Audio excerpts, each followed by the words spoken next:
by the founding fathers.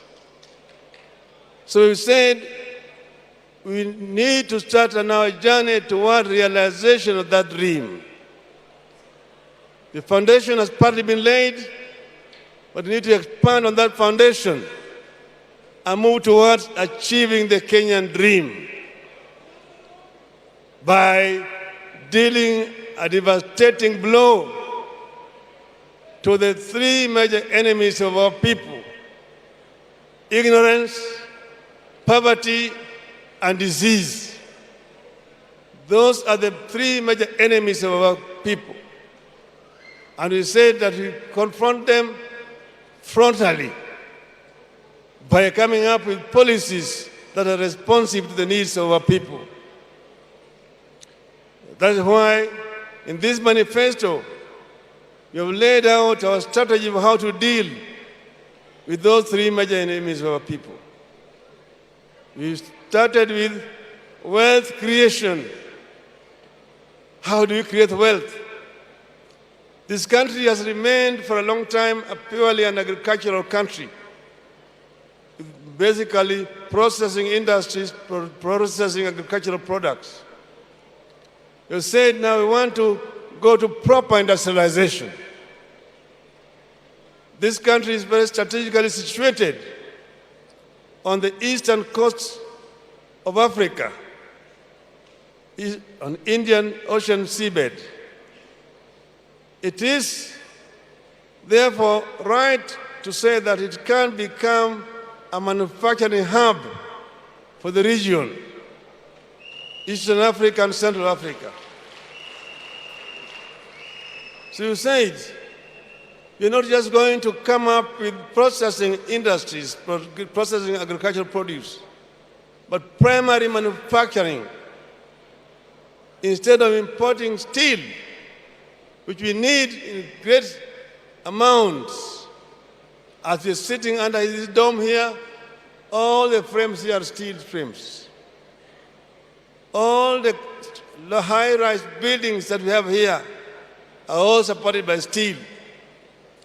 The superhighway just behind us here, running from Mlolongo to Ayakiwe, it's all on steel, and most of it is imported into the country. We are going to make steel from iron ore, part of which we have in this country.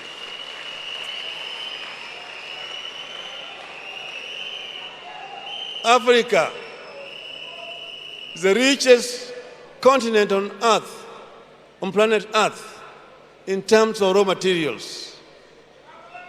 Africa exports most of the raw materials to industrial West and East. They import copper ore from DRC and process it and bring back copper products, copper sheets, copper wires and cables for our own use in our continent. They import bauxite from Guinea and Mauritania and bring back aluminum products to Africa. They import iron ore from several African countries and bring back steel products into the continent. We are going to manufacture copper products here. We are going to manufacture aluminum products here. Then we are going to manufacture automobile components. We are going to manufacture here on the continent of Africa. We are going not only to assemble, but also to manufacture primary products here. We are going to manufacture electronic products here. We are going to manufacture, I've mentioned aluminum products. We are going to manufacture tractors here in this country and automobile. Right now, the world is converting from fossil fuels to other forms of fuels. Electricity is going to be the new energy for automobiles. That makes it very easy for us, with the technological base that we already have here, to manufacture automobiles, which are basically electric powered. The new source of energy as the world moves away from the fossil fuels is going to be hydrogen. And hydrogen is available in large numbers in our country here. Rivers flowing into ocean carrying a lot of water. Hydrogen is just extraction of hydrogen from water and leaving oxygen, which is also usable. We will produce hydrogen here and use it to manufacture, to generate energy. Then we will be processing also other products in this country. We will expand to not just processing semi-finished products, but completely finished products here. We will not be importing Nescafe. We will produce Nescafe here from coffee manufactured, produced in Kenya. So we have a lot of potential in this country. We are sitting on a market of nearly 400 million people in the hinterland of our country. And we have got brains, people who are highly qualified, who can be meaningfully engaged so that we can be able to exploit the market that we have behind us. Then having done that, we are going to go into the other areas, as we've been shown, textile manufacturing. And here there's going to be backward and forward integration. We will introduce cotton growing in large numbers in our country. So many other parts of our country which cotton is the only available cash crop. Our textile industry was killed through liberalization. When then they brought mitumba, it killed all our textile industries. Our people are only wearing clothes coming from outside the country, which have been worn by people who are dead. We are going to go to primary production so that our people who are importing mitumba can have good product to sell here. I'm saying that we are not moving anybody out of business. We will ensure that those who are importing mitumba get the first hand to market goods which are going to be manufactured here in this country. We will get the cotton, we'll gin it here, we'll spin it here, and we will make finished product here. And this will create again a very big source of employment for our youth in the country. We will also promote farming of other products like bigsa, products like cocoa. Cocoa can grow here. Coconut is growing on the Sese Island in Uganda. We'll introduce it here as a cash crop and use it to manufacture beverages here in this country. So, having exhausted manufacturing, we are going to also promote agricultural production. Agriculture will go hand in hand, as already been mentioned by our Minister for Agriculture, with manufacturing. We will promote agriculture in large scale, and we will also introduce smart agriculture so that our farmers can be able to get value for their efforts. We will subsidize our agriculture by providing farm inputs, providing seeds, providing fertilizers and chemicals at subsidized price. Effective from October this year, A bag of fertilizer will cost not more than 2,000 shillings, from 6,000 shillings currently. We want to ensure that our farmers can work when they're happy. Maize production will also be expanded, and we ensure that we do not import maize when our farmers are having maize in their own warehouses.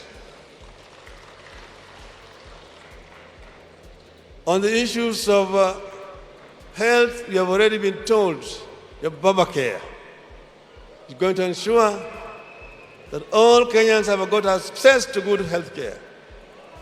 All Kenyans will be taken care of. We don't want to see any Kenyans dying from treatable diseases.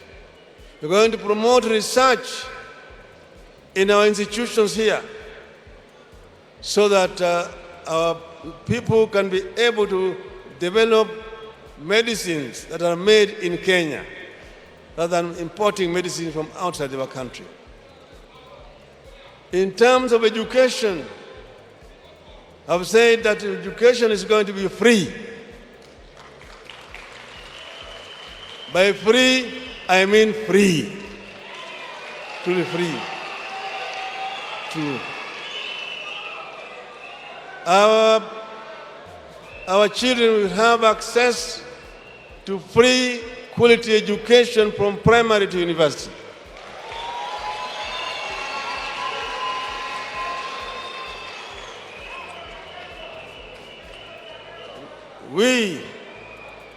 It is doable because we are going to restructure our economy.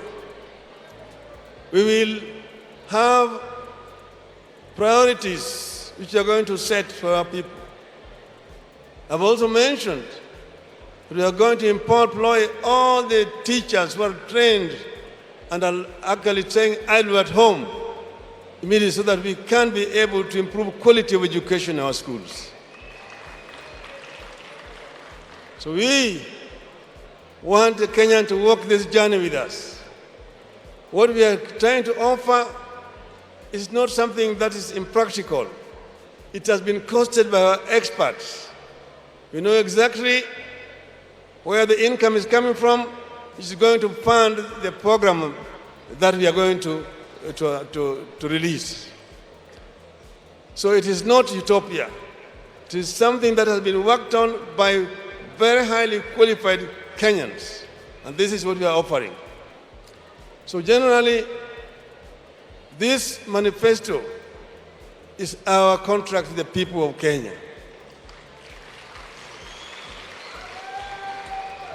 I want to now highlight our first 100 days in government. What will Azimio government do the first 100 days?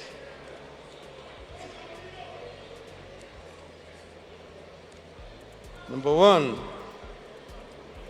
in the field of economic stimulus, because we are in the post-COVID era, we'll roll out an economic stimulus and recovery program. Two, in agriculture, we'll review all the policies, laws, standards, and norms to guide the sector. Three, we'll introduce minimum guarantee for farmers. Then, in terms of livestock, we'll improve access to affordable credit for livestock production. B, we'll introduce livestock insurance scheme backed by appropriate legal framework. On the issue of environment, we'll propose life sentence as punishment for poaching, trafficking, and the possession of ivory. We introduce progressive investment in high-level surveillance in our national parks. fisheries and blue economy. We will review policies, standards, norms, regulations, and legislation to guide the sector. 6, manufacturing. We will waive regulatory and other licensing fees for new youth-led innovations. We will review immigration laws with regard to potential investors in manufacturing to attract foreign direct investment to the country. We will give incentives to Kenyans, including diaspora and foreigners, to invest in manufacturing. In energy, we will set a roadmap to reduction in cost of energy, roadmap to increase generation of energy, attracting investment in alternative and renewable energy. Now, micro, small, and medium enterprises. We will implement recognition of prior learning certification program, that is RPL, by awarding certificates to craftsmen, technicians through apprenticeship, Shahada la Jitihada. We'll initiate funding and training for the border. 9, digital economy. Digital economy.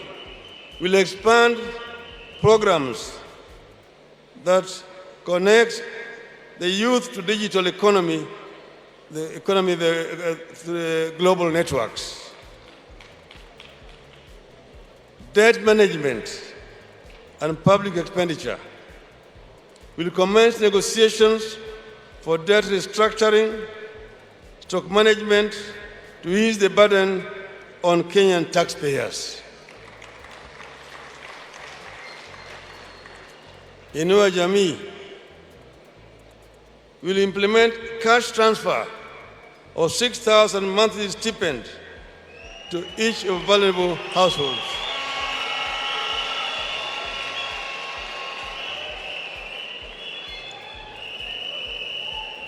B, we will commence assistance to single mothers.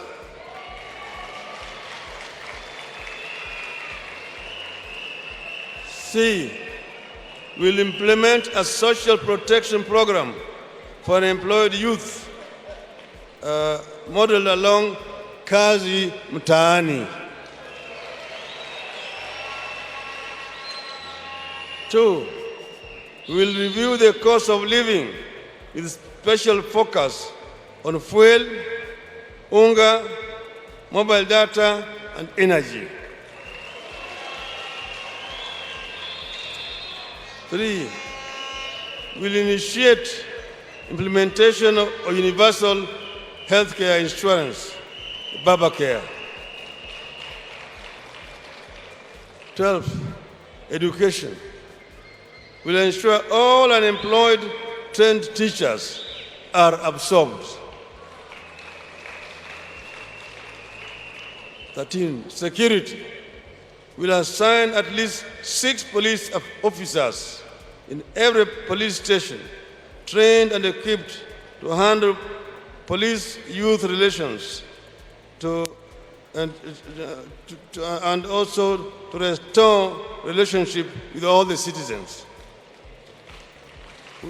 We will ensure that the police are a force, are a service, not a force, that the police serve the people and not molest innocent Kenyans.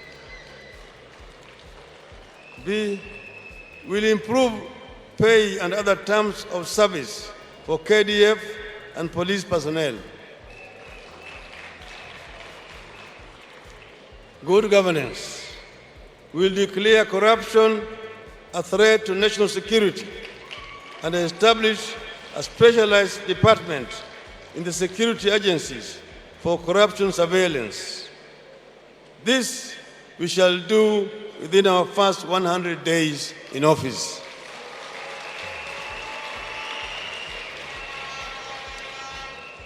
So in conclusion, I just want to say, as the Azimio government wants to face this dragon called corruption head-on, to ensure that we can be able to do our things in a clean and fair manner.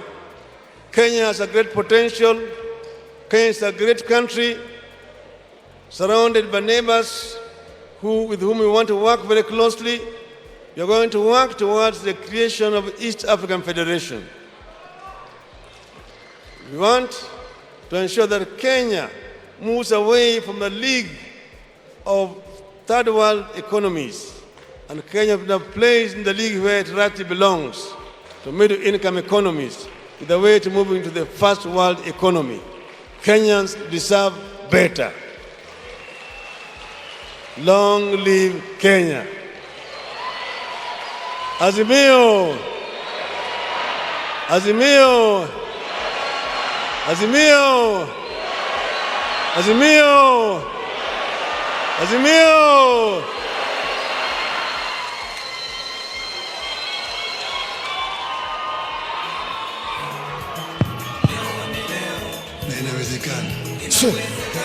Well, let us all give His Excellency a round of applause and a standing ovation for that very impactful speech. Makofi mazuri tafadhali. Makofi mazuri tena.